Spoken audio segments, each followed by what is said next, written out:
Shalom, haleluya. Luar biasa pertolongan Tuhan selalu baru dalam hidup kita. Kasih Tuhan selalu baru dalam hidup saya dan saudara. Dan tema firman Tuhan di hari ini, nasib kita berubah di tangan Yesus.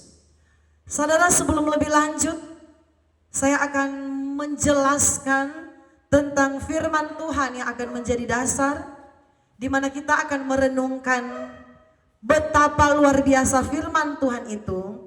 Sebelum saya menyampaikan renungan di hari ini, saya berterima kasih banyak kepada semua pemirsa yang setia, yang selalu mendukung channel YouTube kami PS Fani Christine, baik yang sudah like ketika saudara menonton siaran khotbah kami, bahkan yang share, membagikan, ataupun saudara yang sudah subscribe channel YouTube kami berdoa biarlah Tuhan yang adalah sumber berkat yang akan memberkati saudara sekalian. Karena kalau kami bisa menyampaikan firman Tuhan lewat YouTube, lewat siaran-siaran khotbah yang kami sampaikan, kami percaya ada banyak orang yang akan semakin mengenal akan Tuhan, mengerti akan firman Tuhan, dan doa kami banyak orang yang diselamatkan Tuhan dan dipulihkan Tuhan. Puji nama Tuhan. Saudaraku, tema tadi di mana nasib kita akan berubah itu di tangan Yesus, atau di tangan Yesus nasib kita akan diubahkan oleh Tuhan. Saudara, tidak ada yang tidak mungkin bagi Tuhan. Amin. Segalanya mungkin bagi Tuhan. Tidak ada satupun perkara yang mustahil ketika itu di dalam Yesus. Saudara, di dalam firman Tuhan, di dalam kitab Yohanes pasal yang ke-9, di situ ada satu cerita, kisah nyata yang pernah terjadi, saudaraku, bahwa ada seorang yang buta, saudaraku. Sejak lahirnya dia sudah buta. Saudara bisa merenungkan dengan firman Tuhan ini. Seseorang yang sudah terlahir dengan keadaan buta. Jadi saudaraku, nasib dari orang tersebut ya sudah seperti ini. Terlahir dengan keadaan cacat, dengan keadaan buta. Dan hari-hari yang dia jalani, saudaraku, adalah hari-hari yang tidak ada pengharapan, saudaraku. Karena dia melewati kehidupannya dengan keadaan buta. Mari kita akan melihat ayatnya, saudaraku, dalam kitab Yohanes pasal yang ke-9. Ayat pertama sampai ayat yang kedua. Orang yang buta sejak lahirnya. Waktu Yesus sedang lewat, ia melihat seorang yang buta sejak lahirnya. Ayat 2. Murid-muridnya bertanya kepadanya, Rabi, siapakah yang berbuat dosa? Orang ini sendiri atau orang tuanya sehingga ia dilahirkan buta? Saudara lihat, murid-murid dari Yesus sampai bertanya kepada Yesus, Rabi, siapa sih yang salah sebenarnya sehingga orang ini terlahir dengan keadaan yang buta, saudaraku. Keadaan yang nasibnya sangat malang, saudaraku. Sudah terlahir dengan keadaan yang buta. Saudaraku, betapa bersyukurnya saudara ketika terlahir ke dunia ini memiliki tubuh yang sempurna, memiliki tubuh yang lengkap. Betapa saudara harus bersyukur kepada Tuhan. Dan jangan kita banyak mengeluh, jangan kita banyak bersungut kepada Tuhan. Saudara, seorang yang buta ini, dia terlahir dengan keadaan yang seperti itu. Nasib yang dia harus jalani hari lepas hari, dia harus lalui dengan keadaan keterbatasan fisiknya, yaitu terlahir dengan keadaan yang buta. Murid-murid bertanya, siapakah yang berbuat dosa? Orang ini sendiri atau orang tuanya sehingga ia dilahirkan buta? Saudaraku, ini adalah gambaran dari nasib Manusia, nasib manusia itu berbeda-beda, saudaraku. Ada yang terlahir dengan keadaan orang yang miskin, dilahirkan dari keluarga yang tidak berdaya, saudaraku. Ada yang berkata, Tuhan, nasib saya sudah hancur karena keadaan keluarga saya yang broken home. Orang tua saya yang berpisah, orang tua saya yang bercerai, dan banyak sekali nasib-nasib yang boleh dikatakan sangat menyedihkan yang harus kita lihat, yang harus terjadi dalam kehidupan manusia. Tetapi ayat 3 adalah satu ayat pengharapan bagi kita. Amin, saudaraku. Di dalam kehidupan kita ternyata Tuhan punya rencana yang terbaik, saudaraku. Apapun nasib yang engkau alami di hari-hari ini, percayalah bahwa Tuhan punya sesuatu yang indah yang mungkin hari ini engkau belum mengerti, tetapi di dalam Yesus segala sesuatu dapat berubah. Di dalam Yesus segala sesuatu yang tidak baik menjadi baik, saudaraku. Segala sesuatu yang awalnya tidak indah menjadi indah, karena rancangan Tuhan itu dalam setiap kehidupan orang percaya selalu adalah rancangan yang terbaik. Kita harus aminkan itu, saudaraku. Ayat 3 saya baca, Yohanes 9 ayat 3. Jawab Yesus, bukan dia dan bukan juga orang tuanya, tetapi karena pekerjaan-pekerjaan Allah harus dinyatakan di dalam dia.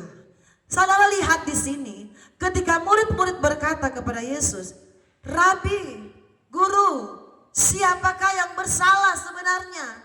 Orang yang buta ini atau orang tuanya, saudaraku? Karena memang, saudaraku, ketika orang terlahir dalam keadaan yang cacat, amin, keadaan yang buta, pasti orang mulai berpemandangan yang negatif, amin. Orang mulai berspekulasi yang negatif. Oh, berarti ini ada yang tidak beres. Orang mulai menghakimi, itulah dunia ya, saudaraku. Kita berada di tengah-tengah keadaan dunia, orang yang gampang menghakimi nasib kita. Oh, kenapa dia miskin ya? Orang mulai berspekulasi yang negatif. Oh, kenapa dia begini ya? Kenapa dia bangkrut ya? Kenapa dia pemikiran-pemikiran yang negatif dari orang lain yang ada di sekitar kita itu mulai bermunculan. Dan ini, saudaraku, orang berpemikiran negatif, murid-muridnya berpemikiran yang negatif. Yesus, Rabi, siapa yang berdosa sehingga orang ini terlahir buta? Apakah orang tuanya atau dia sendiri? Tetapi coba perhatikan apa yang Yesus katakan. Yesus berkata, bukan dia dan bukan juga orang tuanya. Saudara lihat, bukan orang buta ini, bukan dia yang berdosa. Orang tuanya juga bukan mereka yang berdosa. Tetapi, apa saudaraku? Tetapi karena pekerjaan-pekerjaan Allah harus dinyatakan di dalam dia. Saudaraku, pekerjaan-pekerjaan Tuhan bilang tidak ada yang berdosa. Bukan dia, bukan yang orang buta, bukan juga orang tuanya. Tetapi Tuhan akan menyatakan pekerjaannya di dalam orang buta ini. Saudara lihat, ternyata di balik nasib buta yang dialami orang ini sejak lahir dia buta, ada sesuatu rencana Allah, saudaraku, yang akan Tuhan kerjakan bagi orang buta ini dan bagi keluarganya. Rencana indah telah kau siapkan bagi masa depanku yang penuh harapan. Saudaraku, dari semula telah kau tetapkan hidupku dalam tanganmu, dalam rencanamu Tuhan. Saudara perhatikan, Tuhan bilang bukan dia yang berdosa, bukan orang tuanya yang berdosa, tetapi ada pekerjaan Allah yang harus dinyatakan atas orang tersebut. Ada rancangan Allah yang harus Tuhan kerjakan atas orang tersebut. Jadi saudaraku, kalau kita mengalami nasib kegagalan dalam hidup ini, saudaraku, kita berkata kita sudah tidak ada pengharapan lagi. Kita berkata kita sudah hancur, saudaraku. Kita berkata orang tua kita sudah berpisah dan kita harus menjalani hidup yang broken, saudaraku. Kita menghadapi kegagalan yang kita temui di hari-hari ini dan kita berkata tidak ada lagi jalan keluar. Saudara, percayalah bahwa nasib dan keadaan yang kita alami di hari-hari ini, kita belajar percaya ada rencana Tuhan yang besar atas hidup kita. Belajar percaya, hal pertama saudaraku yang membuat kita akan melihat apa pekerjaan Allah, apa yang akan dinyatakan atas hidup kita, saudaraku, ialah kita belajar percaya kepada Tuhan. Amin. Bagaimana logikanya seperti ini, saudaraku? Bagaimana Tuhan akan mengubahkan keadaan kita? Bagaimana Tuhan akan mengubahkan nasib hidup kita yang kita katakan nasib yang buruk kalau kita tak percaya dengan kuasa Tuhan? Amin. Bagaimana kuasanya akan bekerja atas kehidupan kita? Bagaimana kuasa Tuhan akan dinyatakan dalam diri kita kalau kita sendiri tidak percaya dengan Yesus? Kalau kita sendiri meragukan kuasa Tuhan, saudaraku, meragukan rencana Tuhan yang indah dalam hidup kita. Ada banyak orang Kristen tidak yakin akan doanya dengan Tuhan. Ketika dia berdoa, dia masih ragu. Tuhan, doa saya mau dijawab atau tidak ya? Ketika dia berdoa kepada Tuhan, banyak orang Kristen tidak ragu dengan doa yang dia sampaikan kepada Tuhan. Bagaimana, saudaraku? Nasib itu akan berubah di tangan Yesus kalau kita tidak percaya dengan tangan Yesus itu sendiri yang mampu mengubahkan nasib kita. Jadi hal pertama, untuk kita melihat Yesus akan mengubahkan kehidupan kita, kita percaya kepada Tuhan. Kita tidak meragukan kuasa Tuhan. Saat ku tak melihat jalanmu, saat ku tak mengerti rencanamu, namun tetap ku pegang janjimu, pengharapanku hanya padamu. Jadi pengharapan kita harus tertuju kepada Tuhan. Ketika kita berpengharapan kepada Tuhan, keadaan yang seburuk, sesulit apapun yang kita alami di hari ini, Yesus sanggup mengubahkan. Hatiku percaya, hatiku percaya, selalu ku percaya. Kita percaya saja dengan jalan-jalan Tuhan atas hidup kita. Kita percaya saja bahwa ada maksud Tuhan dalam hidup kita. Orang yang buta ini, murid-murid ketika murid bertanya kepada Yesus, Yesus berkata, bukan dia yang berdosa, bukan orang tuanya, tetapi ada pekerjaan Allah yang harus dinyatakan atas orang itu. Tuhan mau menyatakan dalam pribadinya. Tuhan mau menyatakan betapa besar kuasa Tuhan dalam hidupnya. Saudaraku, dengan kegagalan yang kita alami, dengan nasib buruk yang kita alami di hari-hari ini, ada maksud Tuhan yang Tuhan mau nyatakan atas hidup kita. Yang penting jangan berputus asa dan percaya kepada Tuhan. Dia yang akan sanggup mengubahkan hidup kita. Saudara lihat ayat yang selanjutnya. Bagaimana cara Allah memulihkan keadaan, atau bagaimana cara Yesus sendiri, saudaraku, mengubahkan nasib dari orang buta ini. Kita baca, saudaraku, di dalam ayat yang ke-6. Yohanes 9 ayat 6. Setelah ia mengatakan semuanya itu, ia meludah ke tanah. Ini Yesus, saudaraku. Ia meludah ke tanah dan mengaduk ludahnya itu dengan tanah. Lalu mengoleskan pada mata orang buta tadi. Ayat yang ke-6 tadi. Saudara perhatikan cara Yesus untuk mengubahkan orang yang buta itu menjadi bisa melihat kembali. Yesus melakukan cara yang kita baca di ayat 6 tadi. Yesus meludah ke tanah. Dia mengaduk ludahnya itu dengan tanah. Jadi tanah itu kena ludahnya Yesus jadi macam apa, saudaraku? Jadi tanah itu macam apa namanya itu? Ludah itu tercampur dengan tanah lah, seperti itu penjelasannya.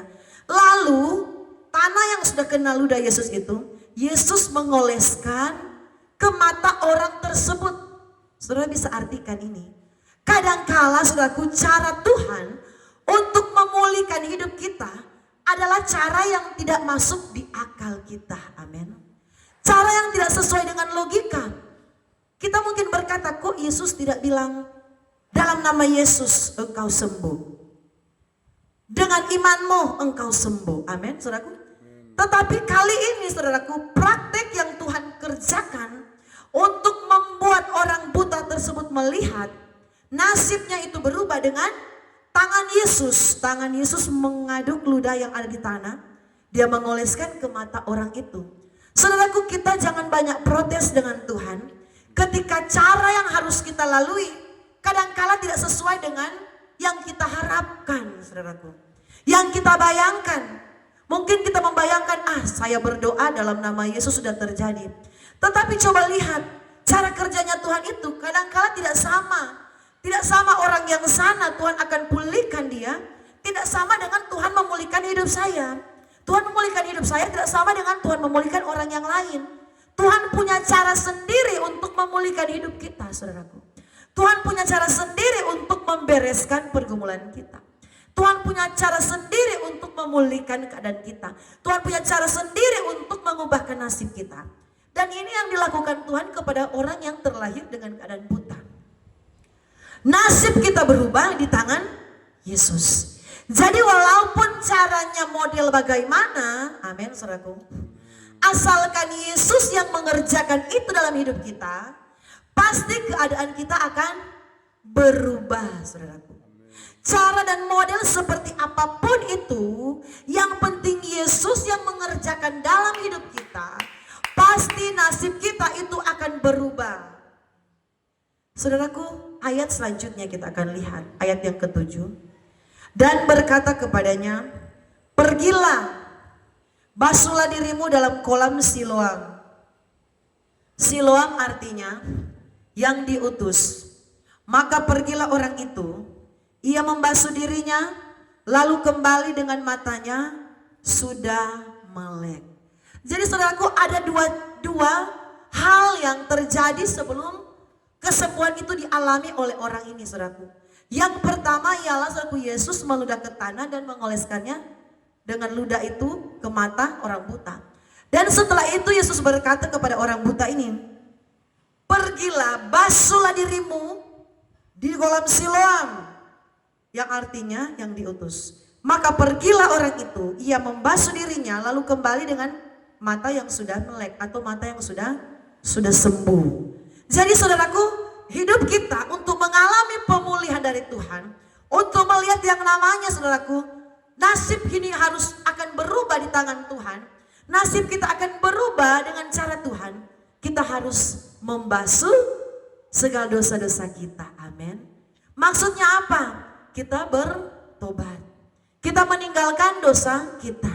Apapun dosa itu, sekecil apapun saudaraku, kita berdoa kepada Tuhan. Tuhan, kalau selama ini kita berkata, Tuhan saya tidak ada dosa, saya tidak ada pelanggaran, saya berkata kita adalah orang yang sombong di hadapan Tuhan. Karena setiap manusia pasti ada pelanggaran, pasti ada dosa walaupun itu kecil. Kita berkata kepada Tuhan, Tuhan tunjukkanlah kepada saya apa yang harus saya lakukan. Dosa-dosa saya, mungkin dosa orang tua saya, dosa saya Tuhan tolong supaya saya dapat membasuh dosa saya. Saya ada perubahan. Saudaraku, artinya di sini saudaraku, ada dua hal yang terjadi. Pertama, ketika Yesus mengulurkan tangannya, dia meludah ke tanah dan meletakkan atau mengoleskan orang buta itu Yesus yang bekerja, amin. Tetapi yang kedua, Yesus suruh orang tersebut, saudaraku, dia harus bertindak, amin. Tindakannya apa? Basuh dirinya di kolam Siloam. Jadi kita juga harus bertindak, yaitu tinggalkan segala hal-hal yang Tuhan tidak inginkan, yang masih ada dalam diri kita, supaya pemulihan 100% dari Tuhan bisa terjadi dalam hidup kita. Banyak orang berdoa, Tuhan rubahkan kehidupan saya, Tuhan pulihkan keadaan saya, Tuhan tolong hidup saya yang hancur seperti ini. Tetapi dia masih hidup di dalam dosa, itu sama saja saudaraku, susah. Keadaan kita akan diubahkan 100% oleh Tuhan. Intinya harus ada dua hal. Pertama, Yesus yang mengerjakan dalam hidup kita. Di ayat yang ke-6 tadi, Yesus meludah dan mengoleskan ke tanah dan mengoleskan ke mata orang buta. Yang kedua, Yesus suruh, basuhlah dirimu, saudaraku. Ketika kita kembali basuh, 100% mata dari orang buta ini menjadi melek, menjadi sembuh. Jadi saudaraku, dari tindakan hidup kita juga harus ada. Kita harus ada komitmen dengan Tuhan. Tuhan, saya mau dipulihkan oleh Tuhan. Kalau selama ini saya masih ada kebencian kepada orang tua saya mau dipulihkan oleh Tuhan. Ini maksudnya. Kita basuh kehidupan kita. Kalau kita masih ada dendam kepada orang lain, akar pahit dengan orang lain, kita basuh segala dosa-dosa tersebut, saudaraku. Tinggalkan. Dosa apapun, saudaraku, yang masih melekat dalam hidup kita, kita harus basuh. Cuci artinya, saudaraku. Tanggalkan semua itu. Supaya apa? Pemulihan dari Tuhan terjadi atas hidup kita. Amin. Supaya apa? Supaya nasib kita yang kita katakan tidak ada lagi pengharapan, itu akan berubah di tangan Yesus. Sebab itu saudara yang diberkati oleh Tuhan, ayat ini adalah ayat yang luar biasa. Bagaimana Tuhan berkata, bukan orang tuanya yang berdosa, bukan anak itu atau orang tersebut itu yang berdosa, tetapi ada pekerjaan Tuhan yang akan dinyatakan. Tuhan mau menyatakan kemuliaannya dalam hidup kita, saudaraku. Tuhan mau menyatakan kuasanya atas hidup kita, saudaraku. Tuhan mau menyatakan betapa hebat kemuliaan Tuhan atas hidup kita. Yang penting di sini, ketika kita sudah serahkan sepenuhnya kepada Tuhan, segala pergumulan masalah kita, beban kita, keadaan kita, nasib kita yang kita anggap buruk, kita harus ikut tuntunan firman Tuhan. Kalau firman Tuhan berkata, kamu harus dibasuh di kolam Siloam, lakukan. Kamu harus tinggalkan dosamu. Bukan berarti kita akan ke kolam Siloam yang ada di Israel sana, saudaraku, tidak. Tetapi kita harus membasuh, meninggalkan, menanggalkan segala dosa-dosa yang masih ada dalam diri kita. Supaya apa? Supaya kita dipulihkan oleh Tuhan. Supaya hidup kita berkemenangan. Supaya kita akan lihat, benar ya, walaupun saya terlahir dengan keadaan yang miskin, tetapi coba lihat keadaan saya berkelimpahan di dalam Tuhan. Walaupun dulu saya hampir bunuh diri karena saya hidup di tengah-tengah keluarga yang broken, tetapi lihat keadaan sekarang, saya dipulihkan, hidup saya berkemenangan, saya boleh ada sebagaimana ada, saya bahagia. Itu karena apa? Karena Tuhan mengerjakan atas hidup kita. Tuhan yang mengerjakan itu atas hidup kita, saudaraku. Di tangan Yesus nasib kita berubah. Bukan di tangan orang-orang pintar, saudaraku. Banyak orang mau mengubah nasibnya di tangan paranormal, saudaraku. Di tangan orang pintar, di tangan dukun. Saudaraku, saya katakan kalau kita mau mencari jalan pintas yang seperti itu, kita ke dukun, ke paranormal, ke orang pintar, kita beri, coba lihat tangan saya. Oh, mereka akan berkata, kamu begini, kamu siapkan ini. Saudaraku, kita tidak akan menemukan yang namanya pemulihan, keberhasilan dari Tuhan itu akan terjadi. Malah nasib kita akan semakin parah, semakin buruk. Tetapi kita harus percaya bahwa hanya di tangan Yesus nasib kita akan diubahkan Tuhan. Di tangan Yesus, saudaraku, kita akan melihat kemenangan yang ajaib. Di tangan Yesus kita akan melihat perubahan yang besar atas hidup kita. Di tangan Yesus kita akan melihat mujizat yang besar. Di tangan Yesus kita akan melihat kuasanya dinyatakan atas hidup kita. Jangan ragu dan jangan takut dengan keadaan kita hari ini. Apapun keadaan kita hari ini, apapun situasi berat yang kita hadapi di hari-hari ini, percayalah, orang yang terlahir buta sekalipun Tuhan berkata, ada pekerjaan-pekerjaan Allah yang harus dinyatakan atas dirinya. Dan saya percaya ada pekerjaan-pekerjaan Allah yang akan dinyatakan Tuhan atas hidup kita. Amin. Ada pekerjaan Tuhan yang akan dinyatakan atas hidup kita, saudaraku. Bukan hanya orang buta ini yang dicatat oleh Alkitab, yang Tuhan akan menyatakan kuasanya, pekerjaan Allah atas dirinya. Tetapi bagi kita semua juga ada pekerjaan-pekerjaan Allah yang akan Tuhan akan nyatakan. Asalkan kita belajar berserah kepadamu, berserah hanya kepada Tuhan. Aku berserah kepadamu, Juru Selamat, aku berserah. Jadi kita hanya berserah kepada Tuhan. Kita hanya menggantungkan hidup kita ini hanya kepada Tuhan. Bukan menggantungkan hidup kita ini kepada kekayaan, kepada orang-orang yang bisa kita anggap mampu untuk menolong kita. Tetapi hanya kepada Tuhan Yesus. Dialah yang akan mengubahkan kehidupan kita. Dialah akan mengubahkan nasibmu. seburuk dan sesulit apapun keadaanmu hari ini, saudaraku, Yesus itu adalah gembala yang baik. Tuhan adalah gembalaku, takkan kekurangan aku. Mazmur Daud berkata, Dia yang membimbing aku, Dia yang menuntun aku ke jalan yang benar. Jadi walaupun hari ini keadaan kita tidak menentu, asalkan Yesus kita jadikan sebagai gembala agungnya kita, saudaraku, Dialah yang akan mengarahkan kemana kita harus berjalan, kemana kita harus melangkah.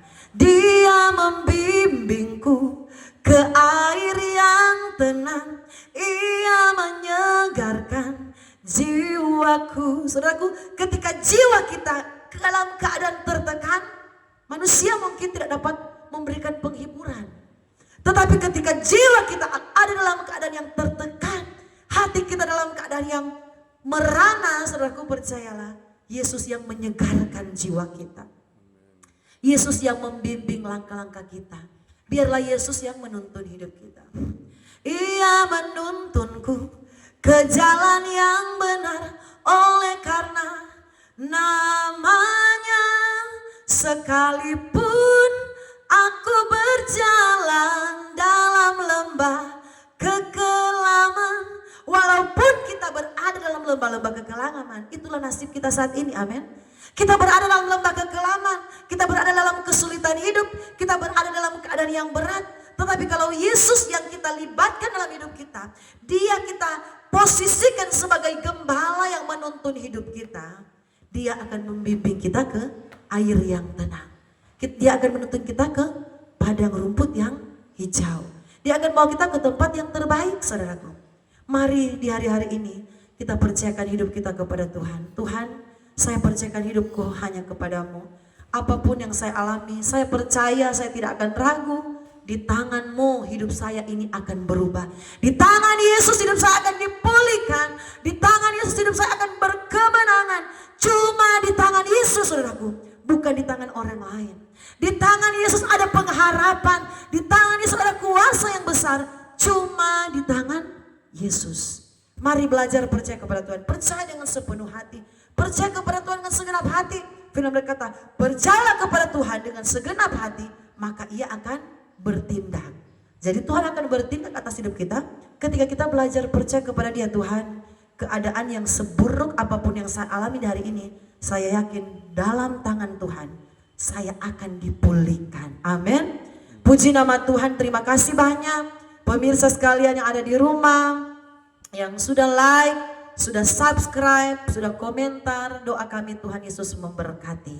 Mari kita berdoa. Bapa Surgawi, Bapa yang baik, Tuhan yang kami sembah, Yesus Kristus Allah kami, penolong yang setia di tengah-tengah kehidupan kami. Kami yakin dan percaya Tuhan, Engkaulah Tuhan yang sanggup mengubahkan keadaan kami, mengubahkan nasib kami, mengubahkan hidup kami, membawa kami Tuhan kepada pemulihan dan memulihkan keadaan kami. Kami percaya ada pekerjaan-pekerjaan Allah yang harus dinyatakan atas hidup kami.